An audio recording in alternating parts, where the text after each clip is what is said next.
Oi, pessoal, tudo bem? Saudações cordiais alfa-sirianas a todos e todas. E hoje eu estou aqui para inaugurar um novo evento no nosso canal, aqui em YouTube e, consequentemente, também no nosso blog Médico Animósico, que é a leitura da Bíblia e o estudo da Bíblia e a interpretação da Bíblia cristã à luz da mnemosia quântica. Né? Por favor, não se assustem, eu não virei pastor, eu não virei padre, eu não virei evangélico. Né? Mas eu encontrei essa Bíblia aqui esses dias e comecei a ler ela, né? E eu nunca tinha lido a Bíblia com o nível de inteligência e maturidade que eu tenho na idade que eu tô. Né? Eu li a Bíblia quando eu era jovem e eu não tinha capacidade de fazer interpretação, né? Ou canalizações que eu tenho hoje. Né? E eu já estou no Êxodo, a caminho de Levíticos, né? Que são os 3 primeiros pontos ali do Pentateuco. E, cara, eu estou realmente muito impressionado, né? Não sei, é realmente porque, assim, tem muita coisa ruim nesse livro, tem muita coisa horrível, tem muita coisa... E acredito que é fundamental o processo de expansão consciencial da raça humana, né? Principalmente das pessoas que estão no Brasil e das pessoas que seguem o nosso canal e o nosso blog.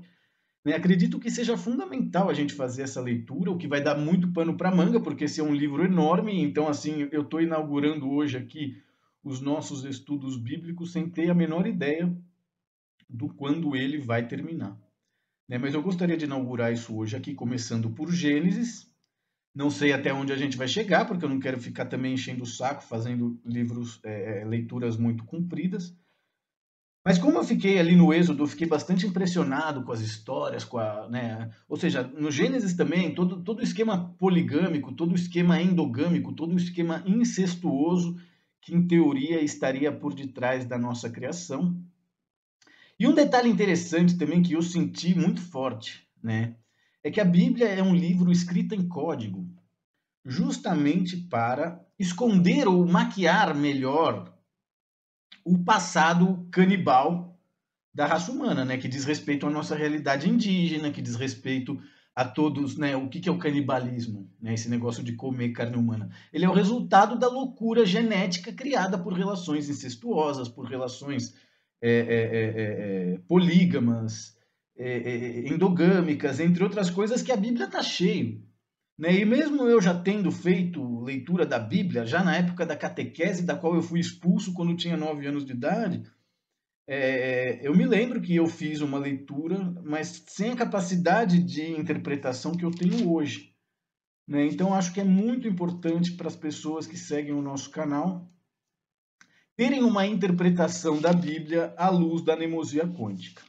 Né? Então, vamos começar aqui pelo Gênesis e vamos ver até onde a gente vai e vamos seguir com outros vídeos futuramente, né? Justamente porque, assim, acreditar que esse livro é um sinônimo de virtude e de valores morais é o que faz com que o mundo tenha tanto crime, tenha tanta maldade, tenha tanta mentira governando a vida das pessoas, né? Então, a impressão que dá é que esse livro foi criado por Satanás, né, justamente para que as pessoas desesperadas pelo mal e pela culpa, né, pudessem encontrar um agente de solução que, na verdade, está ridicularizando eles, né?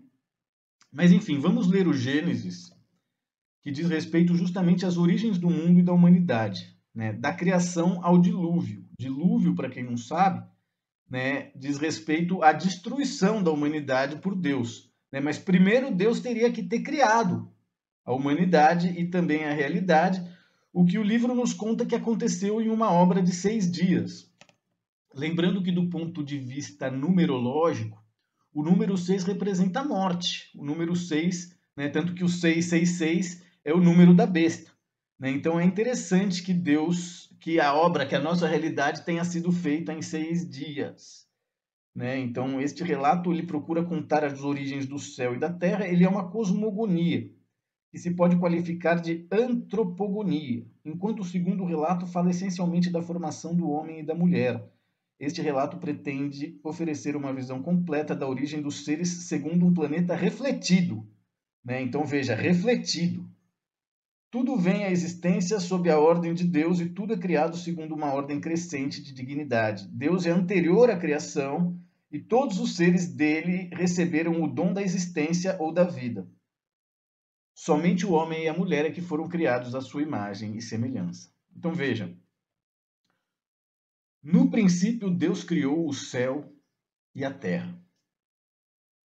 Ora, a terra estava vazia e vaga. As trevas cobriam o abismo, e um sopro de Deus agitava a superfície das águas. Então veja que as águas já existiam. E aí o que Deus fez? Deus foi lá e criou o céu e a terra.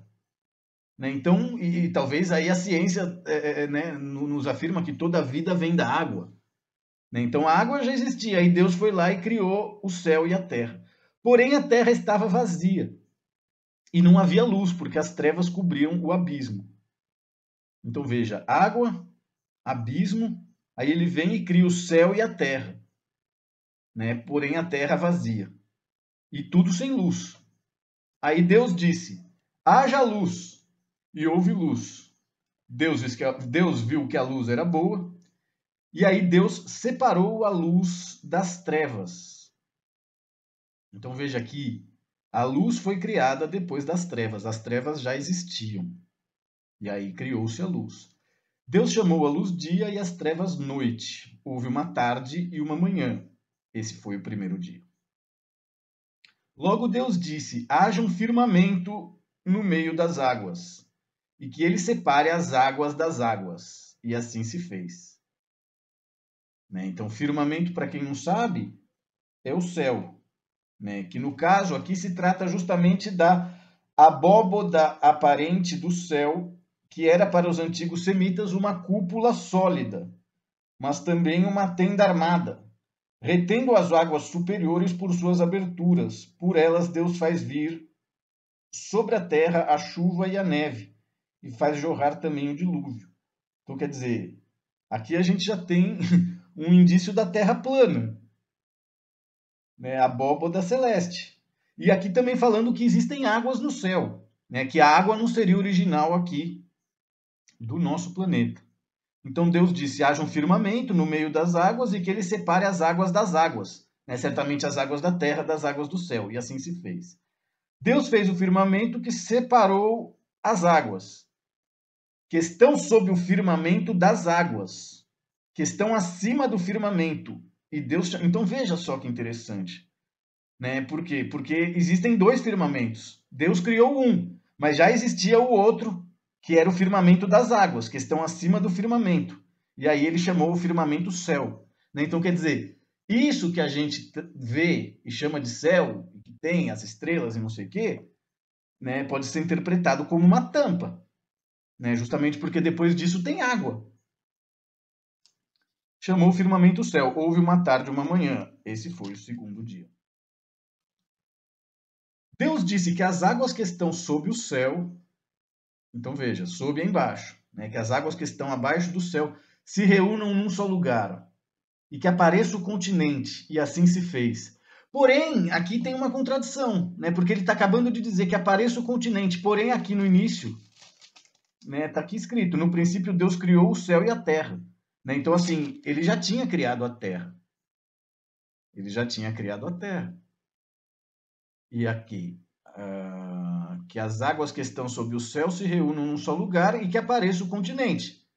Né? Mas a terra já tinha sido criada. Então agora, então o que a gente está vendo aqui? Né? A divisão da Pangeia, quem sabe? Ainda que Deus não tinha criado o homem. Né? Será que o homem estava na divisão da Pangeia? Não sei. Né? Então, mas que apareça o continente e assim se fez. Deus chamou o continente terra, mas ele já tinha criado a terra lá. Então veja a terra como o princípio alquímico da criação, justamente porque a água, terra, fogo e ar do qual as nossas células estão feitas não é a mesma manifestação material da água, do fogo, da terra e do ar que nós estamos acostumados a nos relacionar aqui, né? Então Deus chamou o continente terra e a massa das águas ele chamou mares. E Deus viu que isso era bom.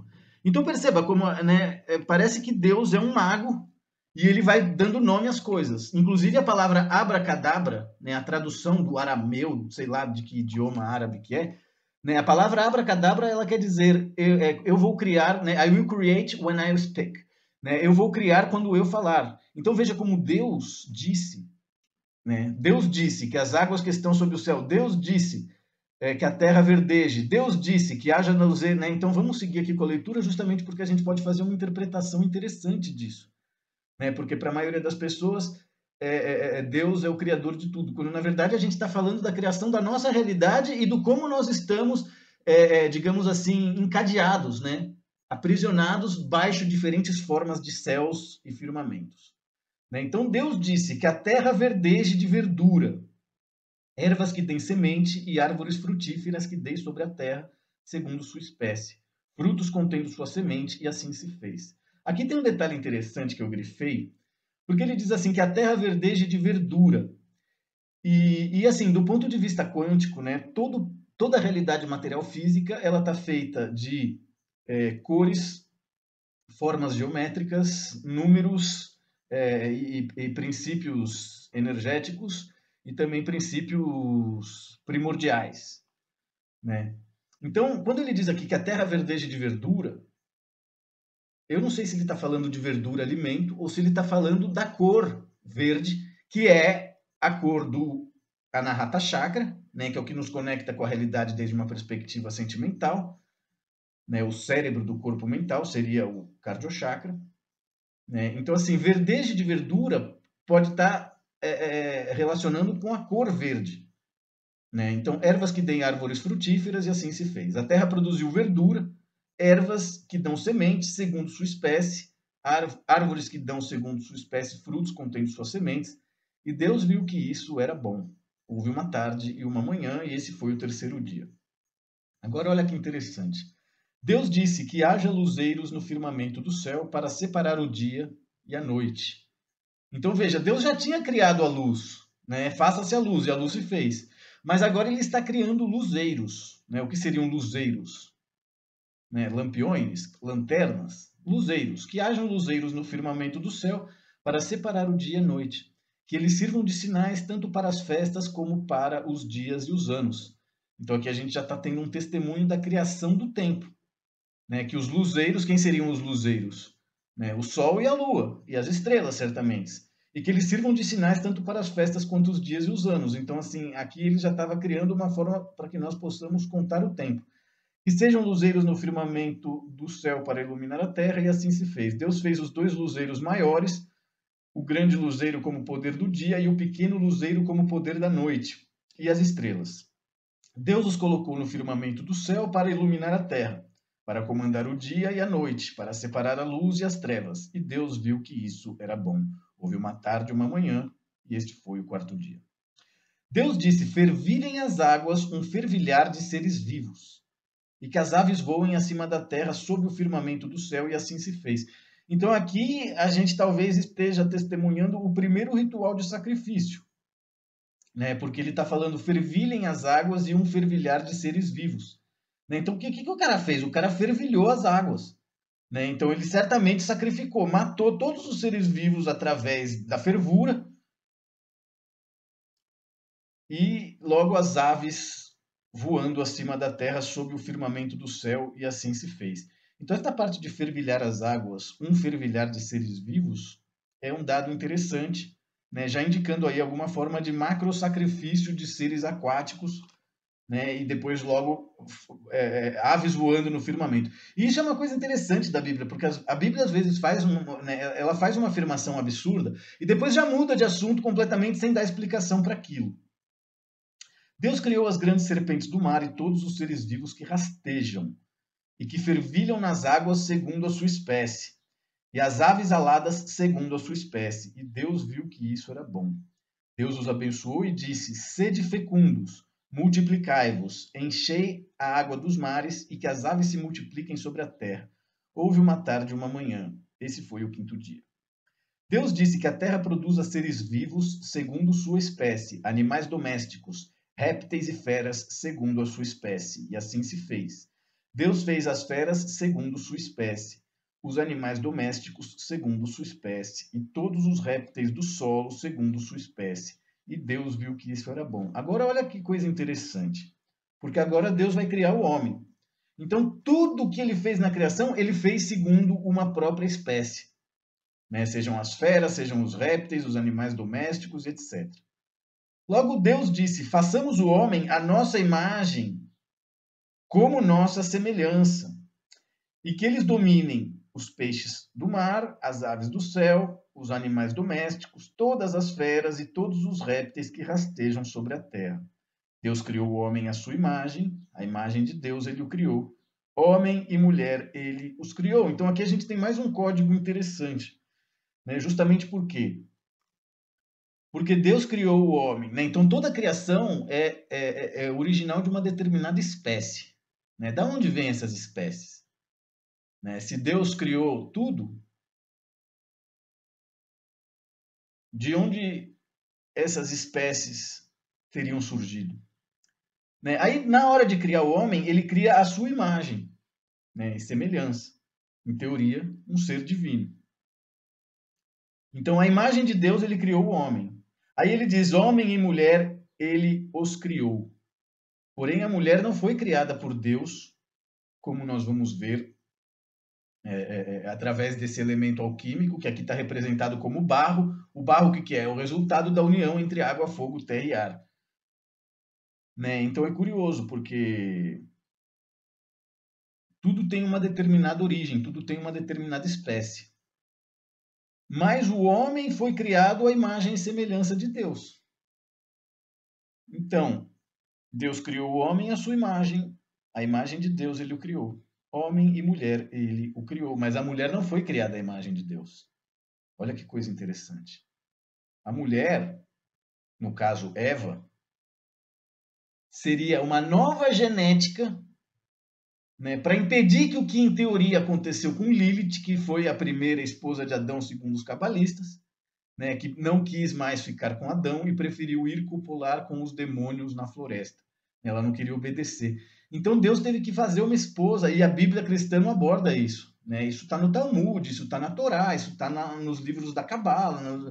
Né? Então, assim, mais uma vez fica claro para mim, durante essa pequena leitura aqui do início do Gênesis, o quanto a Bíblia não é um livro criado pelo povo semita, né, justamente para controlar a mente dos povos que viriam a ser os cristãos no futuro. Então é muito interessante. Inclusive a linguagem é bastante infantil, né? A forma como Deus se dirige às criaturas, a forma, né? E Deus viu que era bom. Ó, ele nunca tinha experimentado isso antes, né? Então é uma coisa bem estranha.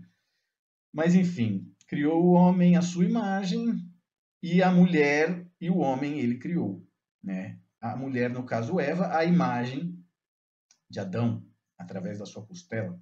Então Deus os abençoou e lhes disse: sede fecundos, multiplicai-vos, enchei a terra e submetei-a, dominai sobre os peixes do mar, as aves do céu e todos os animais que rastejam sobre a terra.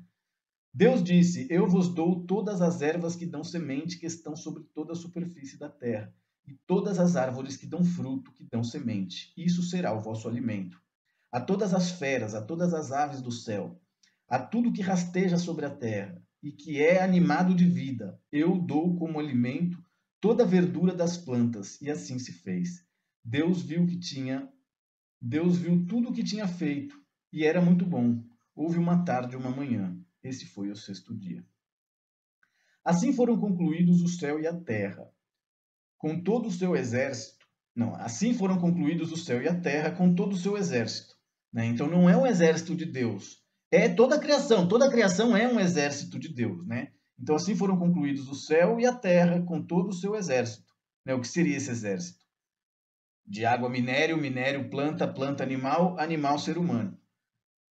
Deus concluiu no sétimo dia a obra que fizera, e no sétimo dia ele descansou. Né? Lembrando que o 6 representa a morte, e o 7 representa a ressurreição. O 7 é um número mágico, graças à ressurreição.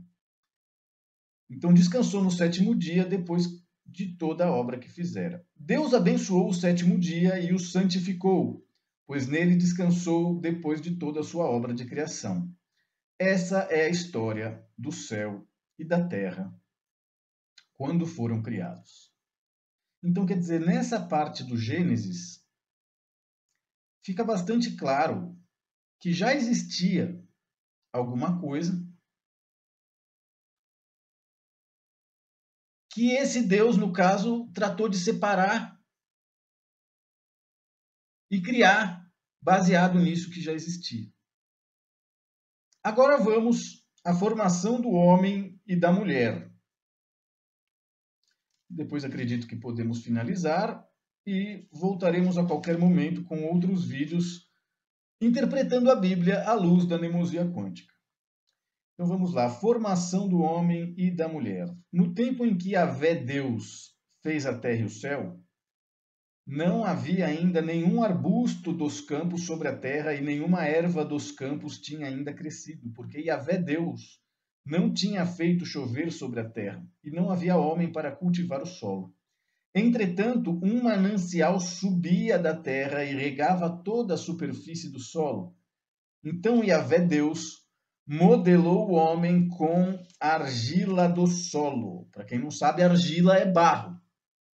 Né? E o barro não deixa de ser uma síntese, né, daquilo que o ar, a terra, o fogo e a água são. Né? E todas as nossas células estão baseadas em água, fogo, terra e ar, e integradas por água, fogo, terra, madeira, metal, ar e éter. Então Deus fez o homem do barro e insuflou em suas narinas um hálito de vida, e o homem se tornou um ser vivente. Então isso faz até a gente lembrar do Pinóquio, né, que era um menino de madeira e que depois, né, graças às orações do vovô Gepeto, né, se transforma em um menino de verdade. Né? Mas primeiro ele é um boneco de madeira com vida. Mas enfim, isso aqui é a Bíblia, não é o Pinóquio. Mas veja só, então Deus fez o homem do barro, argila do solo, modelou o homem com a argila do solo e insuflou em suas narinas um hálito de vida, né, que poderia ser comparado com aquilo que a gente na yoga chama de prana, que é a bioenergia vital, que é o que está contido no oxigênio que a gente respira. Então, quanto mais eu aprisiono o oxigênio dentro dos meus pulmões, mais prana eu estou distribuindo pelo meu corpo. Então veja que aqui não tem alma, aqui não tem espírito. Né? Trata-se de um hálito de vida. E o homem se tornou um ser vivente. E tem um adendo aqui, que é o termo nefesh, que designa o ser animado por um sopro vital, manifestado também pelo espírito ruá. Né? Não entendi porra nenhuma, mas enfim. Então veja, o homem, o ser, na matéria, ele está feito desses 4 elementos. E a nossa energia anímica, em teoria, né, o hálito de Deus. Então, assim, não tem como a gente não...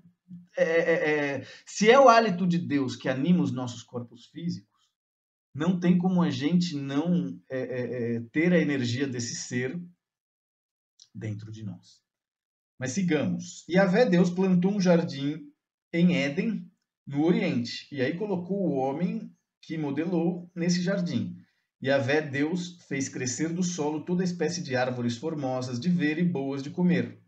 A árvore da vida no meio do jardim e a árvore do conhecimento do bem e do mal. Então veja, haviam 2 árvores. A árvore da vida no meio do jardim e a árvore do conhecimento do bem e do mal. Um rio saía do Éden para regar o jardim, e de lá se dividia, formando 4 braços. O primeiro chama-se Fison, rodeia toda a terra de Évila, onde há ouro. É puro ouro dessa terra, na qual se encontra o bidélio e a pedra de ônix. O segundo rio chama-se Geon, rodeia toda a terra de Cush. O terceiro rio chama-se Tigre e corre pelo oriente da Síria. O quarto rio é o Eufrates. Yahvé Deus tomou o homem e o colocou no jardim do Éden para cultivar e guardar.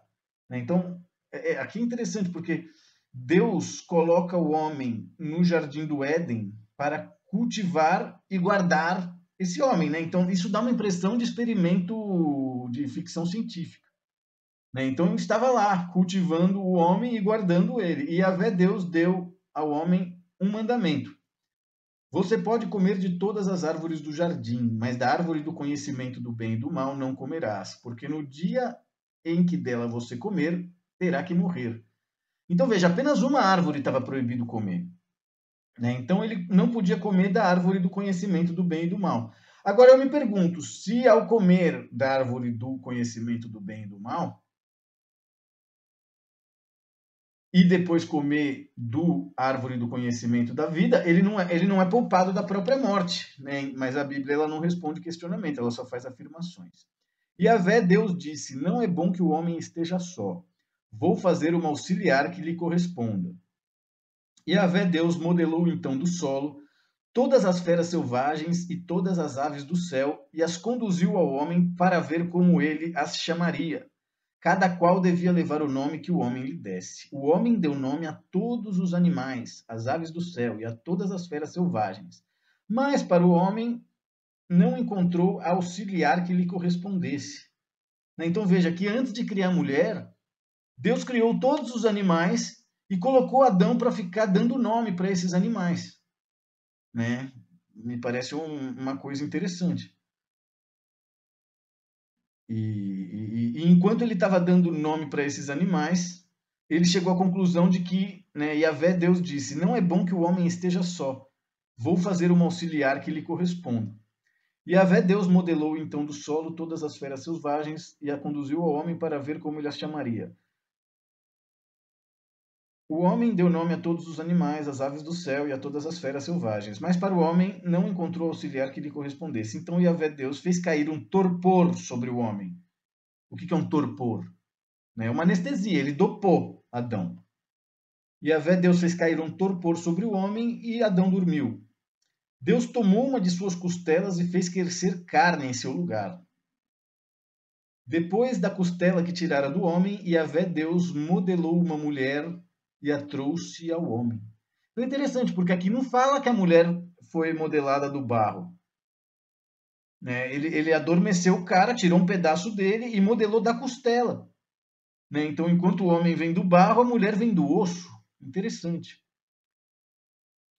Então o homem exclamou, esta sim é osso de meus ossos, carne de minha carne. Ela será chamada mulher, porque foi tirada do homem. Né? Lembrando que mulher em hebraico é isha. E ele faz um jogo de palavras aqui. Por isso o homem deixa seu pai e sua mãe, se une à sua mulher e eles se tornam uma só carne. Né? Tá vendo como é importante, pessoal, sair da casa dos próprios pais e resolver os próprios problemas, se unir a uma mulher e tentar uma vida?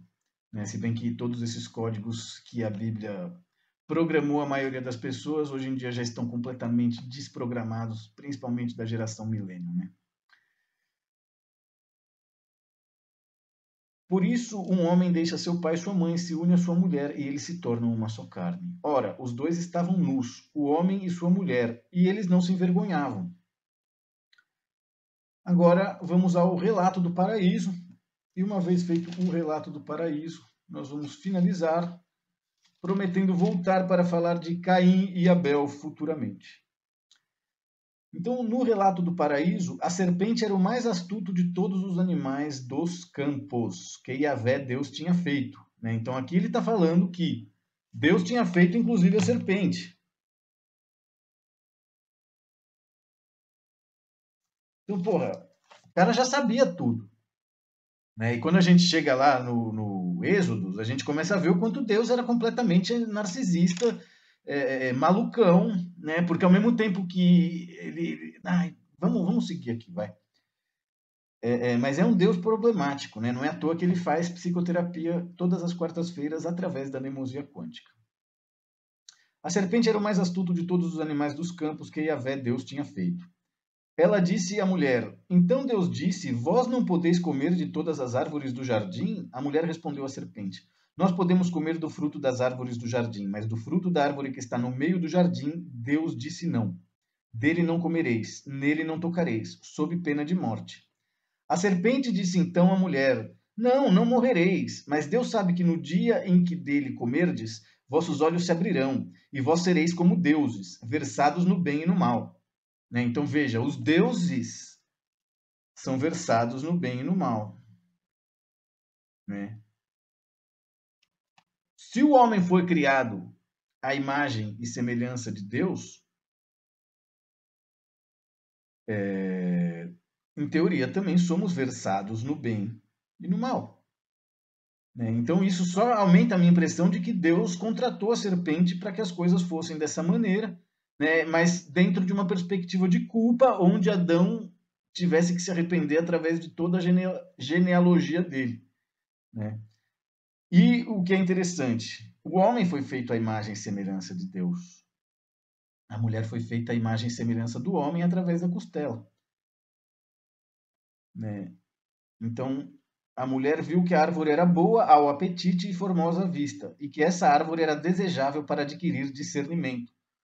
Tomou-lhe do fruto e comeu. Deu também ao seu marido, que com ela estava, e ele comeu. Então ambos abriram os olhos e ambos perceberam que estavam nus. Sentiram vergonha e entrelaçaram folhas de figueiras e se cingiram. Eles ouviram o passo de Yahvé, Deus que passeava no jardim, à brisa do dia, e o homem e sua mulher se esconderam da presença de Yahvé, Deus, entre as árvores do jardim. Yahvé, Deus, chamou o homem. Onde estás? Disse ele. Ouvi teu passo no jardim, respondeu o homem. Tive medo porque estou nu e me escondi. Ele retomou e perguntou: E quem te fez saber que estavas nu? Comeste então da árvore que te proibi de comer? O homem respondeu: A mulher que puseste junto a mim me deu da árvore e eu comi. E Yahvé, Deus, disse à mulher: Que fizeste? E a mulher respondeu: A serpente me seduziu e eu comi. Quer dizer, ninguém assume, né? Tá todo mundo tirando da reta. Então o Adão põe a culpa na Eva, a Eva põe a culpa na serpente, quando na verdade o culpado é Deus. Por quê? Porque ele criou a serpente, né? Se ele sabia que, né? E como que a serpente sabia? A serpente já tinha comido daquele fruto, talvez por isso ela é uma consciência que ao estar encarnada se rasteja, não sei. Vem um monte de dúvidas nessa hora, né? Então Yahvé, Deus, disse à serpente. Então agora ele está falando com a serpente. Porque você fez isso, és maldita entre todos os animais domésticos e todas as feras selvagens. Então Deus amaldiçoa a serpente. Caminharás sobre seu ventre e comerás poeira todos os dias de tua vida. Porém hostilidade entre ti e a mulher. Então, entre a serpente e a mulher. Porém hostilidade. Então Deus está falando com a serpente. Caminharás sobre o teu ventre e comerás poeira todos os dias de tua vida. Porém hostilidade entre ti e a mulher. Então já havia uma relação entre a mulher e a serpente, entre a tua linhagem e a linhagem dela. Né? Então ele está falando que a serpente tem uma linhagem e a mulher tem uma outra linhagem. A serpente tem a mesma linhagem de Lilith. Ela te esmagará a cabeça e tu lhe ferirás o calcanhar. A mulher, ele disse, multiplicarei as dores de tua gravidez, na dor darás à luz a seus filhos. Então veja, a dor do parto não existia. Né? Certamente o parto, nessa era uma extensão do orgasmo. Né? Então aqui na Bíblia nasce a dor do parto, com Deus amaldiçoando a serpente e as mulheres também. Teu desejo te impelirá ao teu marido, e ele te dominará. Ao homem, ele disse, porque escutaste a voz de tua mulher e comeste da árvore que eu te proibi comer, maldito é o solo por causa de ti. Com sofrimento dele te nutrirás todos os dias de tua vida. Então, quer dizer, aqui nasce a enxada, né? Porque pelo jeito no paraíso ninguém precisava fazer esforço para nada. Então, com o sofrimento do solo te nutrirás todos os dias de tua vida. E o solo produzirá para ti espinhos e cardos, e comerás a erva do campo.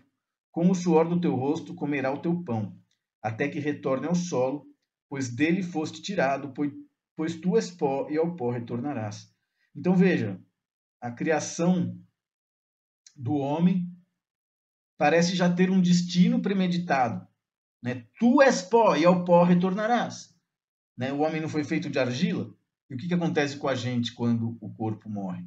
Ele se decompõe. Então ele regressa àquela condição molecular, atômica, rarefeita, celular, né? Que é a primeira manifestação da matéria. O homem chamou sua mulher Eva por ser a mãe de todos os viventes.